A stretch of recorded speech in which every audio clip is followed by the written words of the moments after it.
வணக்கம். இன்றைக்கி நம்ம பார்க்க போகிற சமையல் ஒரு அருமையான கல்யாண வீட்டு எண்ணெய் கத்திரிக்காய் குழம்பு எப்படி செய்யலாங்கிறத பார்க்கலாம். அதே டேஸ்ட்லேயே நல்ல வாசனையும் அதே மாதிரியே இருக்கும். ஒரு தடவை இது மாதிரி செஞ்சு பாருங்கள். இட்லி, தோசை, சாதம் எல்லாத்துக்கும் தொட்டு சாப்பிட்றதுக்கு அருமையாக இருக்கும். வாங்க அந்த குழம்பு எப்படி செய்யலாங்கிறத பார்க்கலாம். கடாய் எடுத்துக்கலாம். ஒரு 2 சொட்டு எண்ணெய் விட்டுக்கலாம். கொஞ்சமாக எண்ணெய் விட்டால் போதும், ரொம்ப சீக்கிரம்னு அவசியம் இல்லை. இப்போ எண்ணெய் சூடாகும். 1 டேபிள் ஸ்பூன் கடலைப்பருப்பு, 1/4 டேபிள் ஸ்பூன் வெந்தயம், கொஞ்சமாக ஒரு கொத்து கருவேப்பிலை, 6 வரமிளகாய், இது எல்லாத்தையும் சேர்த்து நல்லா வறுத்துக்கலாம்.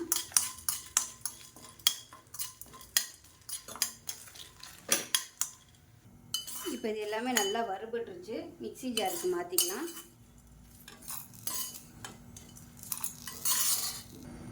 இப்போ இந்த அரைச்சி வச்ச பொடியோட, அதாவது வறுத்து வச்சுருந்ததோட 1/2 டேபிள் ஸ்பூன் அளவுக்கு வெறும் மல்லித்தூள் சேர்த்துக்கலாம், அதாவது தனியாத்தூள். இதை சேர்த்துட்டு தண்ணி ஊற்றி நல்லா நைஸாக அரைச்சிக்கலாம். இப்போ அதே கடாயில் ஒரு 2 சொட்டு எண்ணெய் விட்டுக்கலாம். விட்டுட்டு ஒரு 3 ஸ்பூன் அளவுக்கு துருவின தேங்காய், ஒரு 5 முந்திரி பருப்பு, அது கூடவே கொஞ்சமாக கசகசா சேர்த்துக்கலாம். ஒரு 1/4 டேபிள் ஸ்பூன் அளவுக்கு கசகசா. இப்போ இது எல்லாத்தையும் நல்லா வறுத்துக்கலாம்.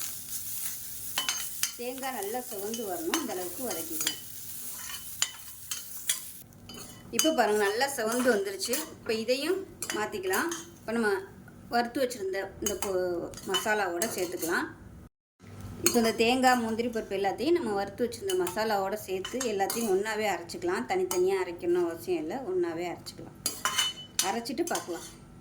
இப்போ ஒரு கடாய் எடுத்துக்கலாம். தேவையான அளவுக்கு நல்லெண்ணெய் சேர்த்துக்கலாம். எண்ணெய் நல்லா சூடாயிருச்சு.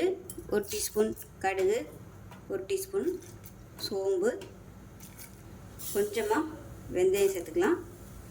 கருவேப்பிலை, 4 வரமிளகாய் சேர்த்துக்கலாம்.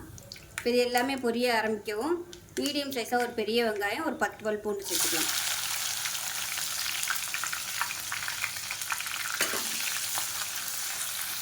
இப்போ இந்த எண்ணெயிலே ஒரு 6 கத்திரிக்காயை சேர்த்துக்கலாம். சின்ன கத்திரிக்காயாக ஒரு 6 கத்திரிக்காய் எடுத்துருக்கேன், முழுசாக அப்படியே சேர்த்துக்கலாம். இப்போ இதையும் வதக்கிக்கலாம். நல்லா தக்காளி சேர்க்குறதுக்கு முன்னாடியே கத்திரிக்காயை சேர்த்திங்கன்னா தான் நல்லா வதங்கும். மீடியமான ஃப்ளேமில் அந்த கத்திரிக்காய் நல்லா வதங்கட்டும்.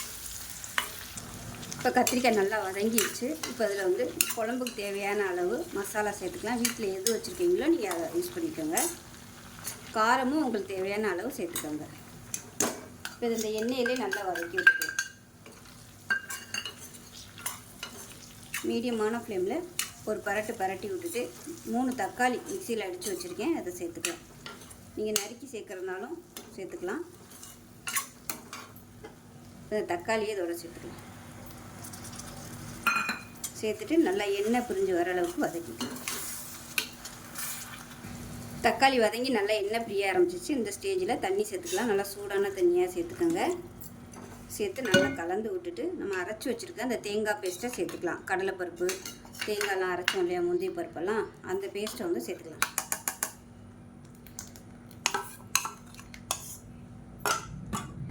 இது கூடவே புளி தண்ணியும் சேர்த்துக்கலாம். புளிப்பு டேஸ்ட் பார்த்துக்கிட்டு தேவைப்பட்டால் நீங்கள் புளி சேர்த்துக்கலாம். இப்போ நல்லா கொதிக்கட்டும். இப்போ இதில் உப்பு சேர்த்துக்கலாம்.